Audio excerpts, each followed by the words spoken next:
Subtítulo: El Señor, nuestra justicia.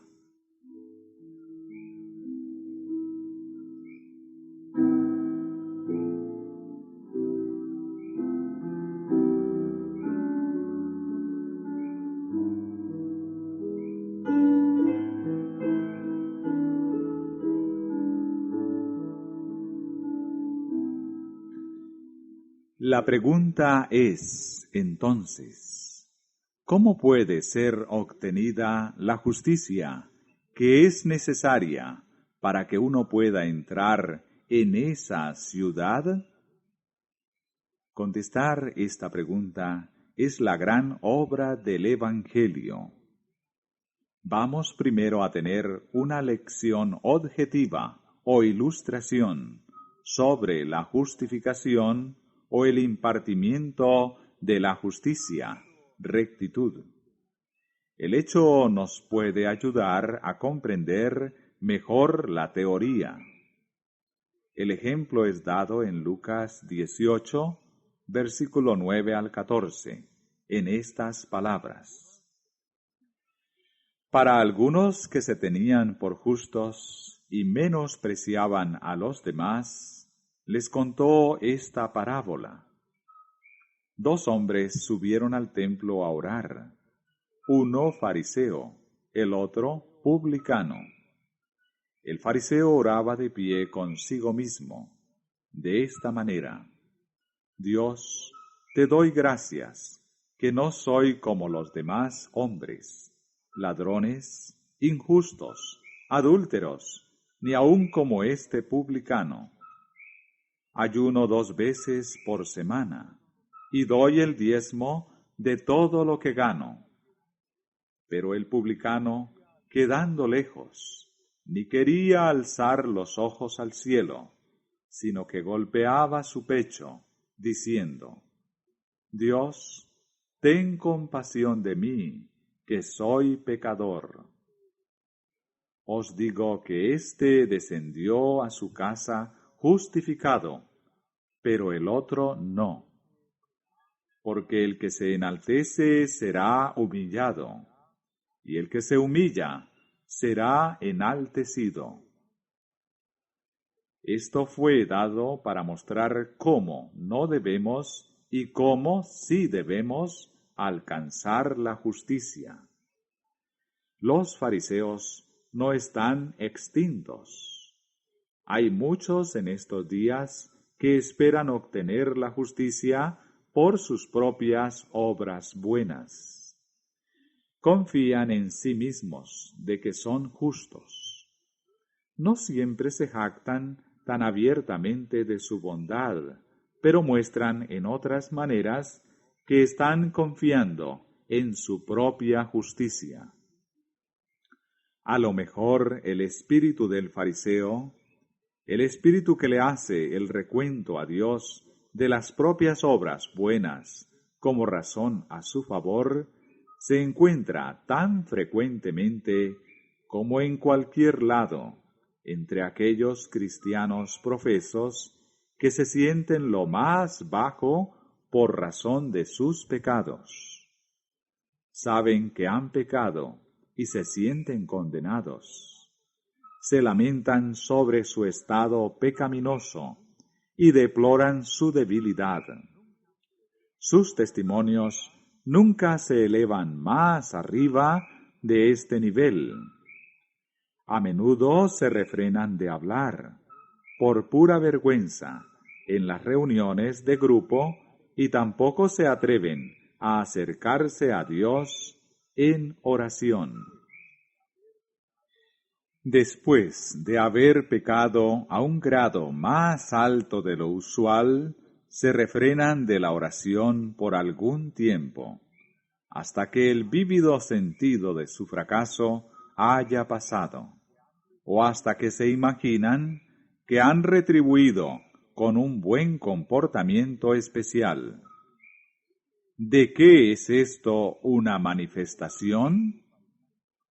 De ese espíritu farisaico que haría ostentación de su justicia en la cara de Dios, que no va a él a menos que pueda recostarse en el accesorio falso de su propia bondad imaginada. Quieren poder decirle al Señor: ¿ves lo bueno que he sido por los últimos días? Seguramente me aceptarás ahora. Pero, ¿cuál es el resultado? El hombre que confió en su propia justicia no tenía ninguna, mientras que el hombre que oró en contrición de corazón: Dios, ten compasión de mí, que soy pecador, se fue a su casa como un hombre justo. Cristo dice que se fue justificado, esto es, hecho recto. Nótese que el publicano hizo algo más que lamentar su pecaminosidad. Pidió misericordia. ¿Qué es la misericordia? Es un favor inmerecido. Es la disposición de tratar a un hombre mejor de lo que se merece. Ahora la palabra de inspiración dice de Dios: como es más alto el cielo que la tierra, así engrandeció su inmensa misericordia por los que lo reverencian. Salmos 103, verso 11. Eso es la medida con que Dios nos trata mejor de lo que merecemos, cuando humildemente venimos a Él. Es la distancia entre la tierra y el más alto cielo. ¿Y en qué respecto nos trata Él mejor de lo que merecemos? Alejando nuestros pecados de nosotros, porque el siguiente verso dice: cuanto está lejos el oriente del occidente, alejó de nosotros nuestros pecados. Con esto están de acuerdo las palabras del discípulo amado. Si confesamos nuestros pecados, Dios es fiel y justo para perdonar nuestros pecados y limpiarnos de toda maldad. Primera de Juan 1, verso 9. Para más declaraciones de la misericordia de Dios y cómo es manifestada, lea Miqueas 7, 18 y 19. ¿Qué Dios como tú, que perdona la maldad y olvida el pecado del remanente de su heredad? No retiene para siempre su enojo, porque se deleita en su invariable misericordia. Dios volverá a compadecerse de nosotros, sepultará nuestras iniquidades y echará nuestros pecados en la profundidad de la mar. Vamos a leer ahora la declaración directa de la Escritura de cómo se concede la justicia. El apóstol Pablo, al haber probado que todos pecaron y están destituidos de la gloria de Dios, así que por las obras de la ley ninguno será justificado ante él, prosigue a decir que somos justificados, hechos rectos, gratuitamente por su gracia, mediante la redención realizada por Cristo Jesús, a quien Dios puso como medio de perdón por la fe en su sangre, para demostrar su justicia, al haber pasado por alto en su paciencia los pecados pasados, con el fin de mostrar su justicia en este tiempo, para ser a la vez el justo y el que justifica al que tiene fe en Jesús. Romanos 3, 24 al 26. son justificados gratuitamente. ¿De qué otra manera puede ser?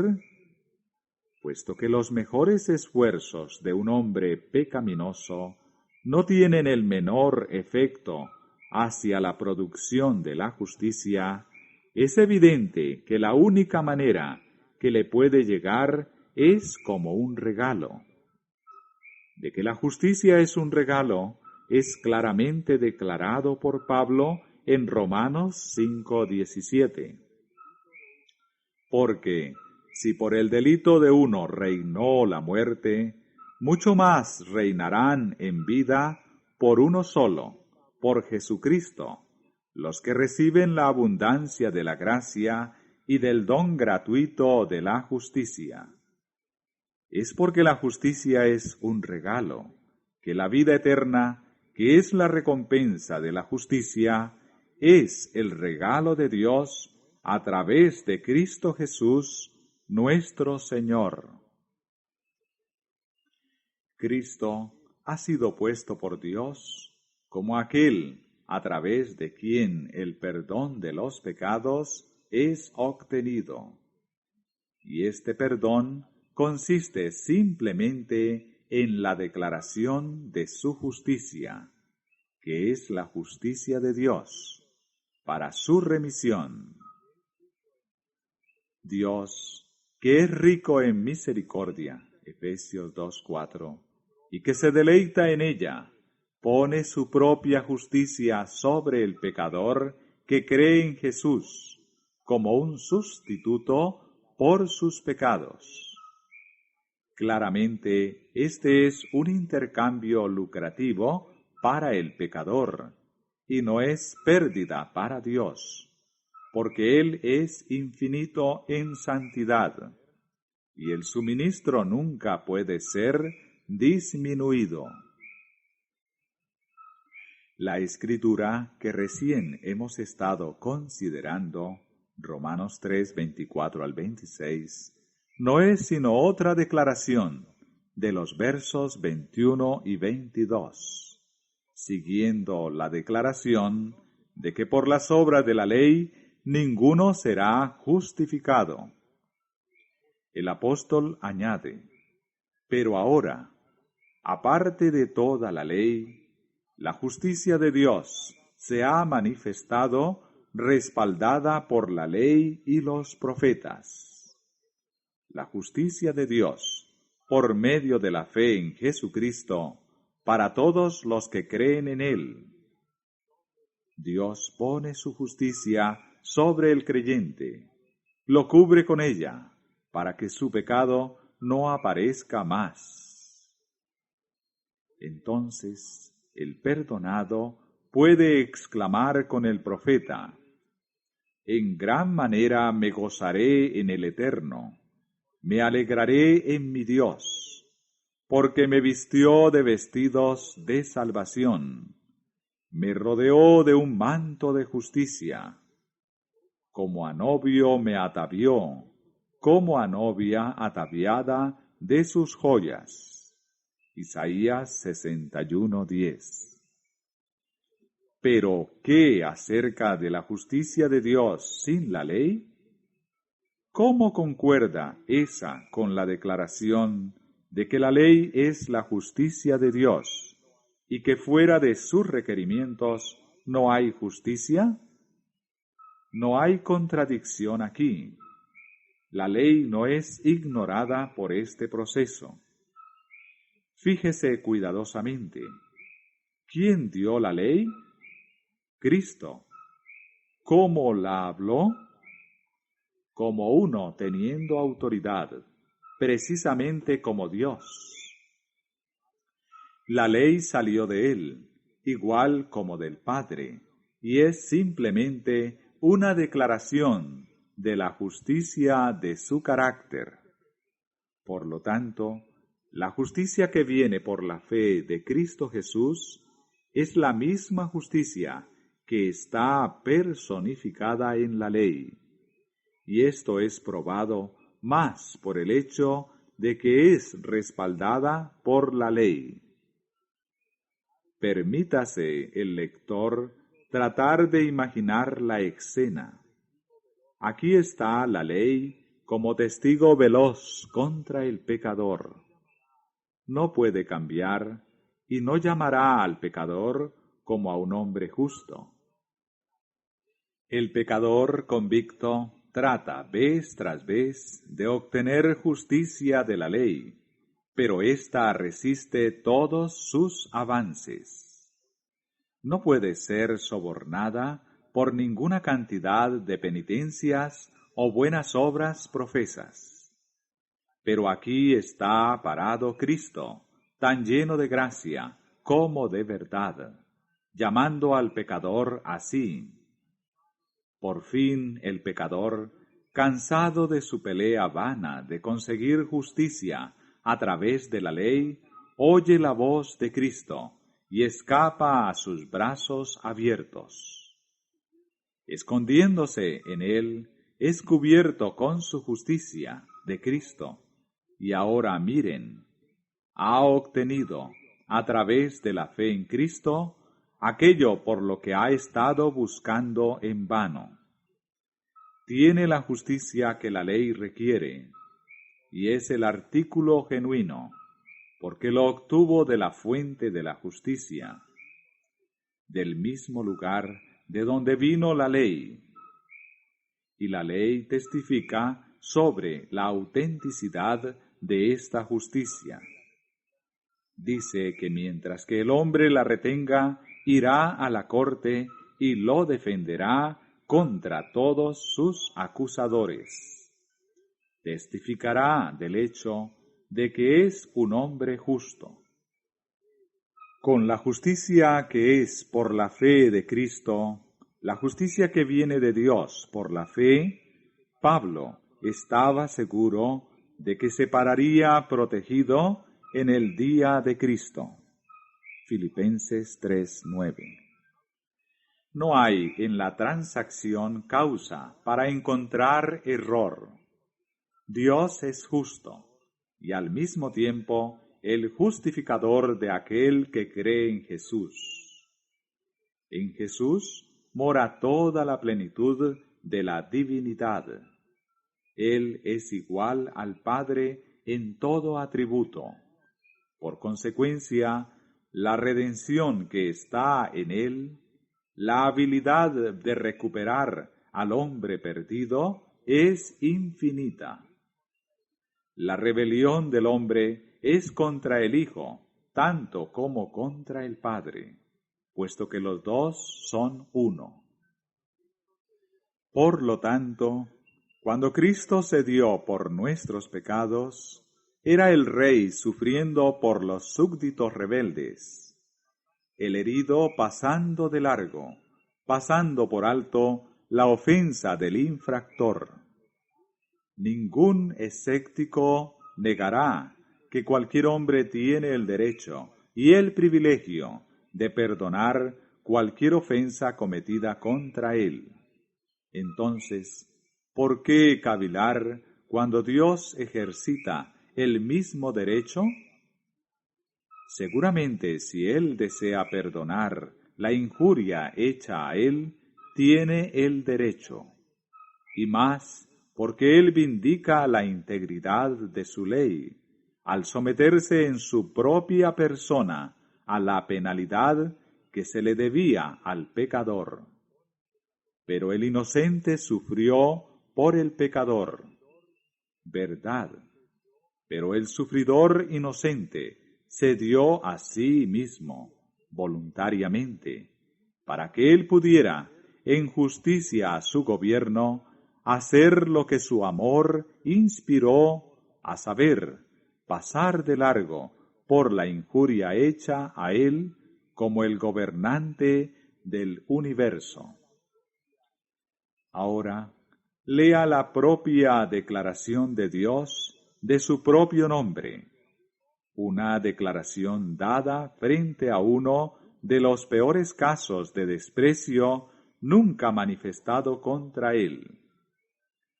Entonces el Eterno descendió en la nube, y estuvo allí con él, y proclamó su nombre, El Señor pasó ante Moisés y proclamó: oh Eterno,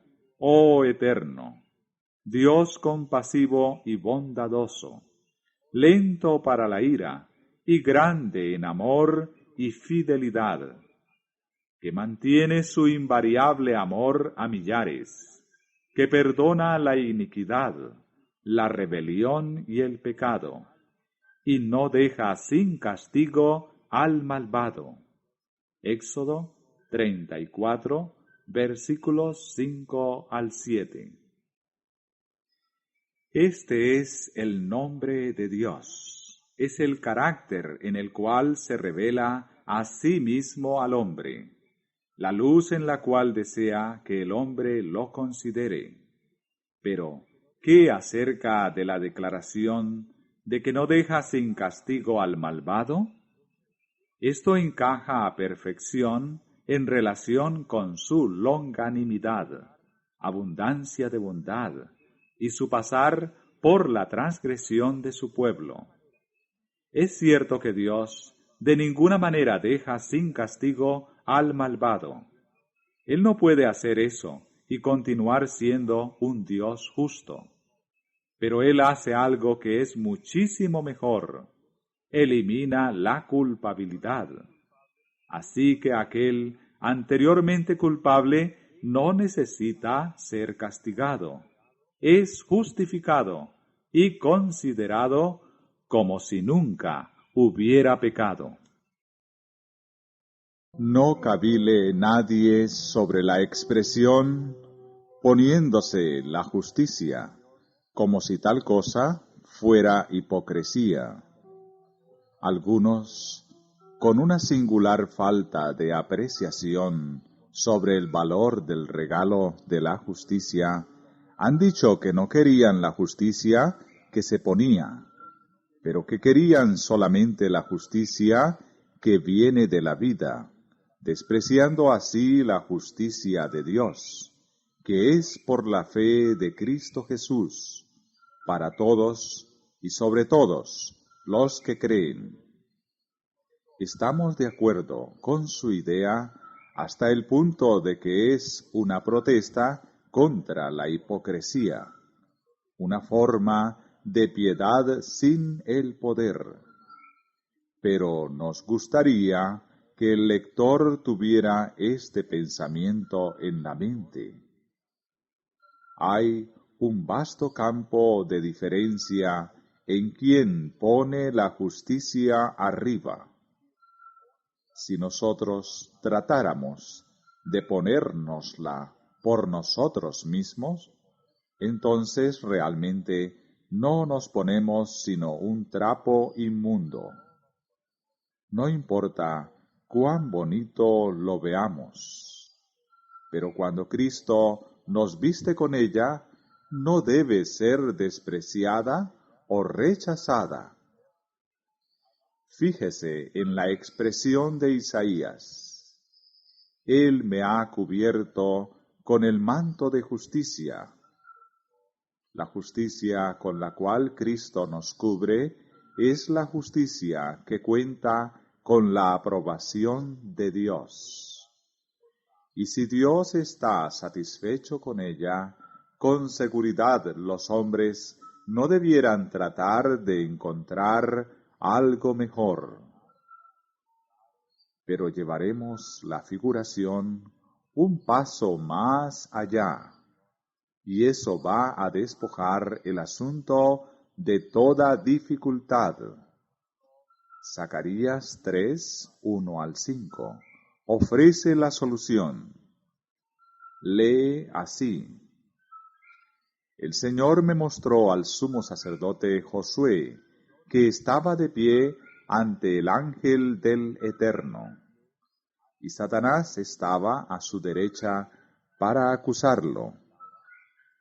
Dijo el Eterno a Satanás: El Señor te reprenda, oh Satanás. El Señor que ha elegido a Jerusalén te reprenda. ¿No es este un tizón arrebatado del incendio? Josué estaba ante el ángel, vestido de ropa sucia. El ángel mandó a los que estaban ante él: quitadle esa ropa sucia. Entonces dijo a Josué: mira que he quitado tu pecado de ti, y te vestí de ropa de gala. Después dijo: pongan mitra limpia sobre su cabeza. Y pusieron una mitra limpia sobre su cabeza, y lo vistieron de ropa limpia, mientras el ángel del Eterno estaba presente. Nótese en la historia mencionada que el quitar la ropa sucia es lo mismo que causar que la iniquidad pase de esa persona. Y así encontramos que cuando Cristo nos cubre con el manto de su propia justicia, Él no provee un encubrimiento para el pecado, sino que lo quita. Y esto muestra que el perdón de los pecados es más que una simple forma, algo más que una simple consigna en los libros de registro del cielo, al efecto de que el pecado ha sido cancelado. El perdón de los pecados es una realidad, es algo tangible, algo que afecta vitalmente al individuo. Realmente lo absuelve de culpabilidad, y si es absuelto de culpa, es justificado, hecho recto, definitivamente ha pasado por un cambio radical. Es, en verdad, otra persona, porque obtuvo esta justicia por la remisión de pecados en Cristo. Fue obtenida solamente por ponerse a Cristo. Por lo tanto, si alguno está en Cristo, nueva criatura es. 2 Corintios 5:17. Y por lo tanto, el perdón de los pecados, completo y gratuito, lleva consigo ese cambio maravilloso y milagroso conocido como el nuevo nacimiento. Porque un hombre no puede llegar a ser una nueva criatura excepto a través de un nuevo nacimiento. Esto es lo mismo que tener un corazón nuevo o limpio. El corazón nuevo es un corazón que ama la justicia y odia el pecado. Es un corazón de disponibilidad a ser llevado en los caminos de la justicia.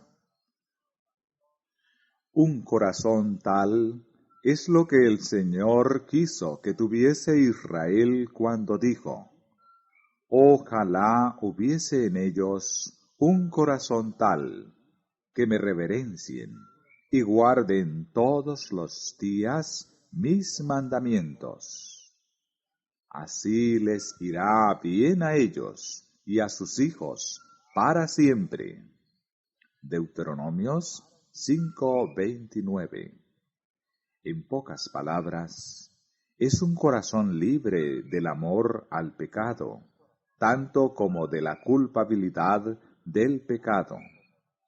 Pero ¿qué es lo que hace a un hombre desear sinceramente el perdón de sus pecados?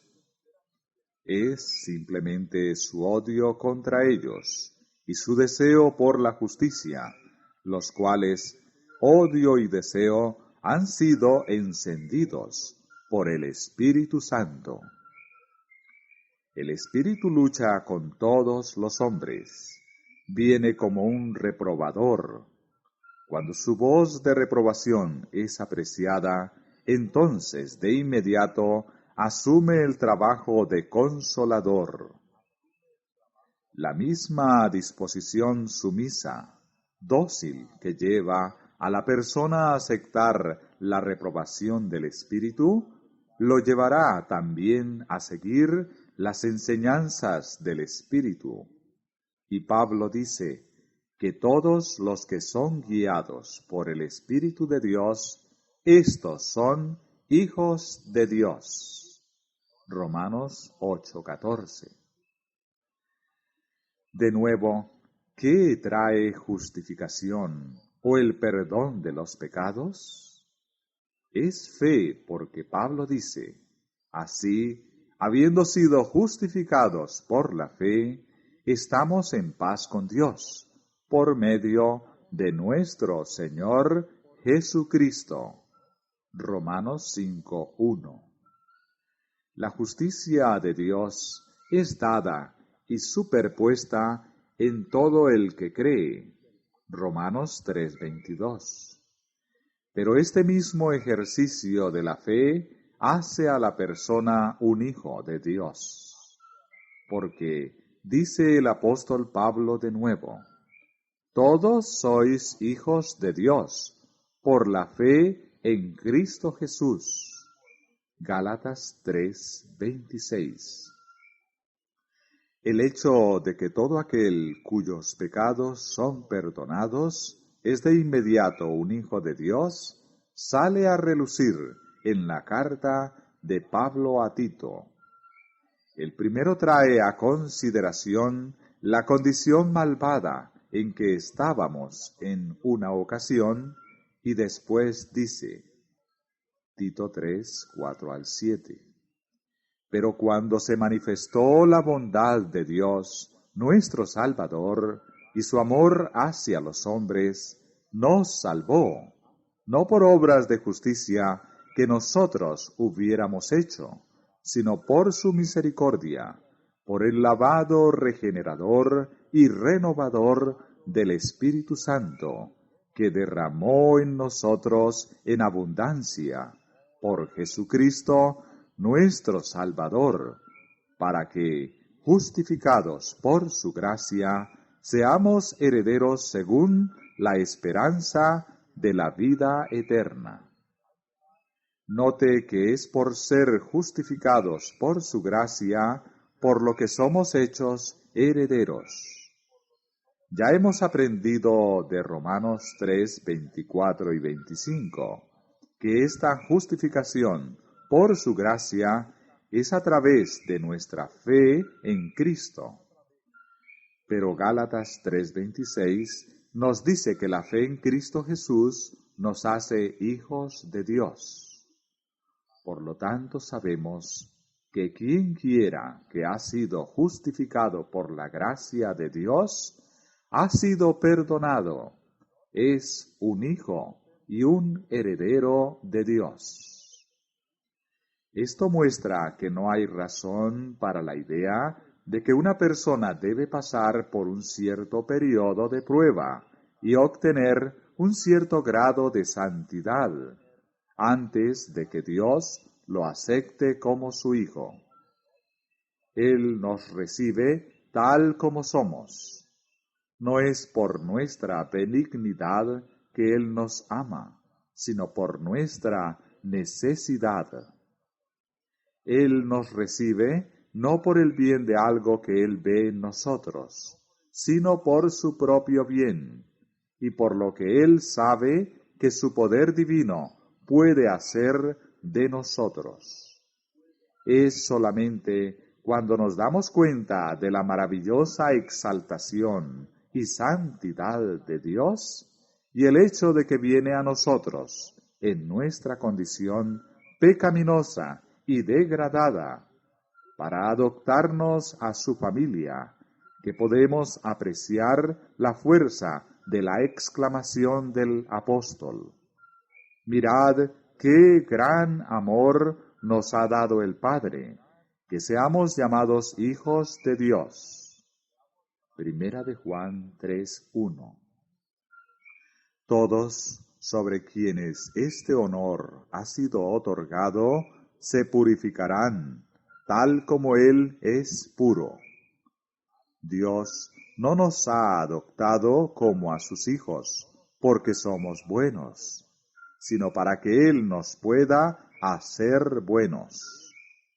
Dice Pablo, pero Dios, que es rico en misericordia, por su gran amor con que nos amó, aun cuando estábamos muertos en pecados, nos dio vida junto con Cristo. Por gracia habéis sido salvos, y con Él nos resucitó y nos sentó en el cielo con Cristo Jesús, para mostrar en los siglos venideros la abundante riqueza de su gracia en su bondad hacia nosotros en Cristo Jesús. Efesios 2, versículos 4 al 7. Y después añade, porque por gracia habéis sido salvados por la fe. Y esto no proviene de vosotros, sino que es el don de Dios, no por obras, para que nadie se gloríe, porque somos hechura suya, creados en Cristo Jesús, para buenas obras, que Dios de antemano preparó para que anduviésemos en ellas. Versículo 8 al 10. Este pasaje muestra que Dios nos amó mientras estábamos todavía muertos en pecados. Él nos da su Espíritu para hacernos vivos en Cristo. Y el mismo Espíritu marca la adopción a la familia divina. Y Él así nos adopta para que, como nuevas criaturas en Cristo, podamos hacer las buenas obras que Dios ha ordenado.